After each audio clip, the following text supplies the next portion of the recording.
Hello everyone and welcome to Battle of the Beast Transformation Takedown, battle number 24. I'm Adam and today we've got two more beasts fighting out for the second spot in the semi-finals. In the last video, Cobra took on Noctilla and came out victorious with another beast he can now transform into in his collection, and a third flying beast. I'm starting to see a theme here. So with that, we're now down to the second battle where we have two more beasts fighting it out, and both of these beasts I was actually expecting to make it to the semi-finals, and to know that one of them isn't going to make it is a bit upsetting, but I don't know who it will be. But with that, let's introduce these beasts. Representing Series 10, Master of the Beasts, the killer of Krokol, Father of Fear in round 1, and Spikefin the Water King in round 2. We have Tecton, the Armored Giant, the White Knight of Forton, with the lance, the rope, not the flail, and a trident, which he got from Spikefin, versus his opponent. A representative of Series 30, the Shapeshifters, the killer of Silver the Wild Terror in round 1, the Slaughterer of Chiron, Lord of Fire, in round 2.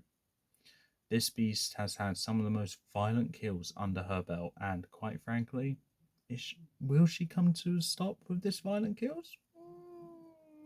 I don't know. But what I do know is her name is Selkara, Monster of the Depths. So Tecton versus Selkara, in my opinion, are two beasts which I really wanted to make it to the semi-finals, and with their fight taking place in the quarterfinals, I'm afraid there's nothing that I can do about that. But this is a fantastic matchup. The only reason why it's a second matchup is because Selkara was in the last fight of the last round, and because of my self-made rules I put into place, I can't have Selkara be the last battle, so I thought this would be a good midpoint battle. So yeah, that's why Tecton vs Selkara is the second battle. But with that, let's get to the stats. Tecton the Armored Giant. Tecton is an ancient beast once defeated by the White Knight of Forton. With 4 powerful legs, his body is covered in a thick black hide of overlapping armor plates bristling with spikes. His short legs don't stop him from moving quickly. Tecton has a different method of chasing his prey. He can curl into a ball like a giant hedgehog and roll across the ground to crush his victims. Age 323, power 208, magic level 132, fright factor 78, size 304. Powers and abilities: natural weaponry and spike projectiles, natural armor, ball form, enhanced speed, and cold resistance. He also has the ability to transform to and from the White Knight at will, and as the White Knight he has a lance, a rope, and a trident. Weaknesses is a pierceable shell, a dentable shell, and a removable shell. Selkara, Monster of the Depths. I don't have a bio on this beast, nor do I have any stats, so I only have her powers and abilities to go off here, and they are enhanced strength, enhanced speed in water, and natural weaponry. Okay, so with the stats department done on Tecton and Selkara, it's fair to say that obviously due to Selkara being a water beast, I need to do this battle in the clock arena from the Hunger Games Catching Fire, just so Tecton has some land to go on. He's fought in this arena before, so it's not like he's new to it, but let's see how this one goes. So let's get into the battle. As the chamber doors open, Selkara instantly darts into the watery depths below, and then goes through the surface and roars into the arena before immediately diving back down. The White Knight of Forton makes his way out of the chamber, lance at the ready, rope to his waist, and trident on his back, ready for battle. As the White Knight scans the arena, not seeing a land beast in sight, realizing that he's facing another water beast, he doesn't let that bother him though. He continues to make his way into the center of the arena and just waits for an attack. Selkara, remembering her last battle, remembers that when the land was destroyed, that was the defeat of his opponent. Thinking she can do the same, Selkara immediately bursts through the surface and starts breaking at the spokes, breaking them one by one, going round in that circle. The White Knight sees this, grabbing a rock. He ties it to the rope and throws it towards Selkara.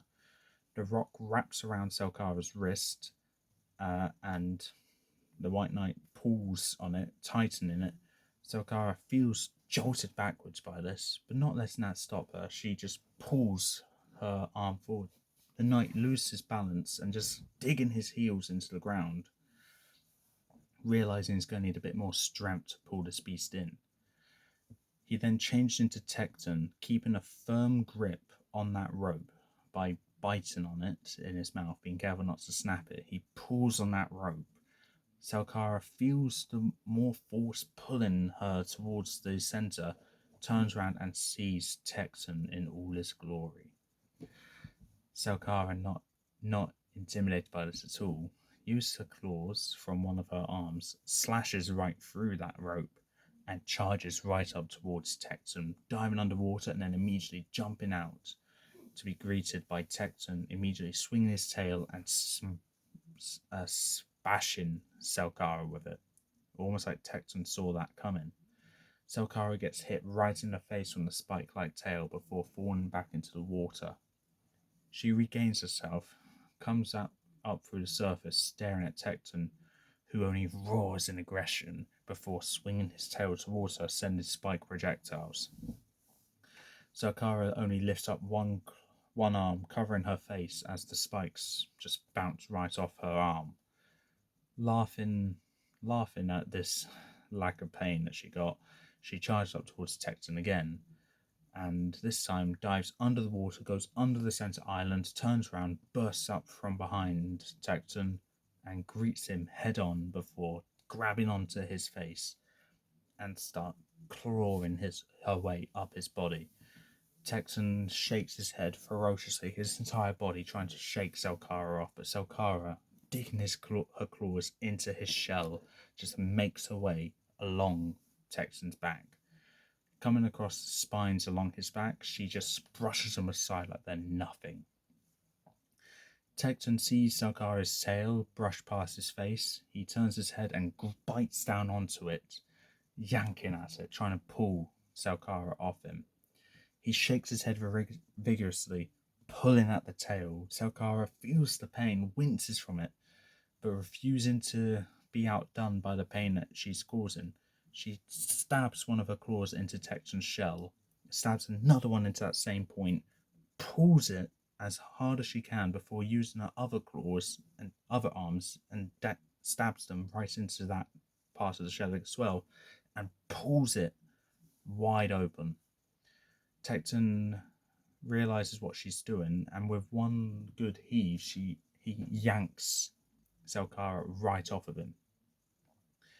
Tecton realizes that a part of his shell is completely exposed as Selkara rolls back into the water. Catching her breath, she comes back up, not giving Tecton the time to breathe, and she uses two of her arms and just side punches Tecton right in the head before going back into the water.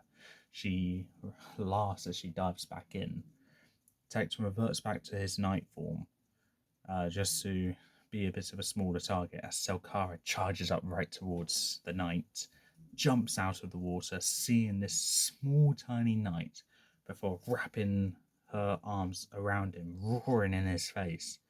The knight just stares at her, as his body starts to swell and grow and grow and grow. Selkara feels her grip on him just loosening quicker and quicker and quicker. Before Selkara is now face to face with Tecton, who lifts up a claw and slams it right down on two of Selkara's arms. Selkara roars in pain over this and trying to break free from it.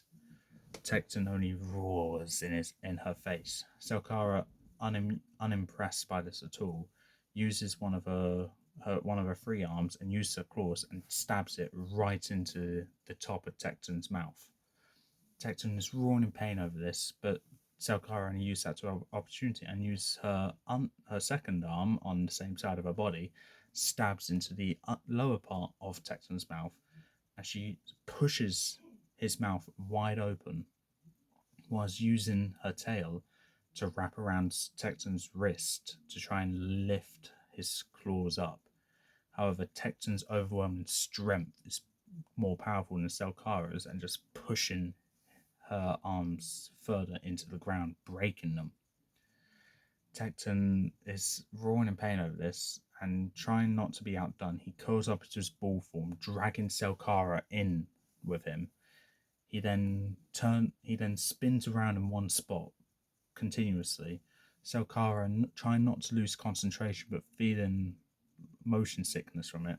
Tecton then quickly uncurls as Selkara releases her grip off Tecton, just very winded by this, just doesn't know what to do. Tecton then lifts up his claw and just slashes Selkara right across the chest, knocking Selkara back into the water. Selkara has the time to regain herself, realizing what's just happened. She's very, very winded at this point, just trying to stay alive. She can't feel her left side of her body at all, like her arms are both broken, and she feels that blood's coming out from her chest. She sees that the water around her is now starting to turn a shade of red as she realizes she's bleeding. Not wanting to be outdone though, she charges right up to the center island, and using her entire right side of the body, she smashes herself right through the center island, breaking the island and causing Tecton's weight to fall right into the water. Tecton, caught off guard by this, immediately reverts back to his knight form to be a smaller target as Selkara instantly grabs onto the knight with one free arm, stares into his face and said, "You may have injured me more than my other opponents have, but down here, you're in my world, and you are going to suffer." She then wraps her tail around his legs before then saying, "Buckle up, you're going for a very, very fast ride," before instantly diving into the water, dragging Tecton, the knight, by his legs around the water. The knight is feeling winded from the constant rushing of water going around him. But that doesn't just break the knight's concentration. He grabs onto the trident behind him and, with all his strength, leans forward to try not to get pushed back by the water currents, lifts up the trident and stabs it right into Selkara's tail. Selkara instantly stops, roars in pain at this before turning back to the knight, roaring in his face. The knight, unfazed, removes the trident from her tail and stabs it right into Selkara's lower chin. Selkara gasps at this and going to slash at him in anger. The knight then changed into Tecton, grabs onto her with her claws. Selkara winced in pain from her arms being pressed into her body, her broken ones, and having her other arms being forced into her body as well. Unable to attack, Tecton roars and bites down on her head before twisting it at the neck. Selkara's body instantly goes limp and starts floating up towards the surface as Tecton reverts back into the White Knight. He retrieves his trident, makes his way out of the water, and instantly collapses to his knees, utterly winded and exhausted from this, realizing that he's just defeated a beast which the Lord of Fire himself couldn't beat, and neither could the Wild Terror. Tecton realized that he is now a force to be reckoned with. Knowing he's just taken down one of the most powerful beasts of this entire tournament, Tecton feels nothing but unstoppable. He regains himself, makes his way back to his chamber, limping from the fight that he just endured. So with that, Tecton's won, Selkara's lost. If you think Selkara should win, please comment below what you think of that. And whilst you will make good points, how my words final when Tecton's moving on to the next round. moving on to the semi-finals. So congratulations, Tecton. Being honest, I wasn't expecting you to win this fight. I was actually expecting Selkara to win. But with the way I narrated it, Selkara came out, well, Tecton came out on top. So I have absolutely no idea how I narrated it for Tecton to win, but ultimately though, it came down to Selkara being a bandit, not as experienced when it comes to being winded and something, winded from motion sickness and all that, but Tecton being able to change from the Knight of Forton, the knights will have training to not be winded as easily, not be able to be more durable and stuff.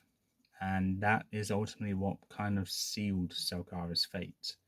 While she can have the environmental advantage, ultimately, when it comes to experience, Tecton has the upper hand. And that's really how Tecton won. I was going into this fight fully expecting Selkara to win, and the fact that Selkara didn't, it surprises me. But Tecton, in my opinion, from his previous fights with Kroko and Spikefin, and now Selkara, he's a worthy semi-finalist, in my opinion. Really does deserve to be there. And yeah, I look forward to seeing what he can do in the semi-finals. But for that, that's all for this time. If you like what you saw, leave a like, leave a comment, don't forget to subscribe, press the no, don't say that part. Join me in the next video where we'll have 2 more beasts fighting out for the 3rd spot in the semi-finals. And this battle is one you may not want to miss. Till then, peace out.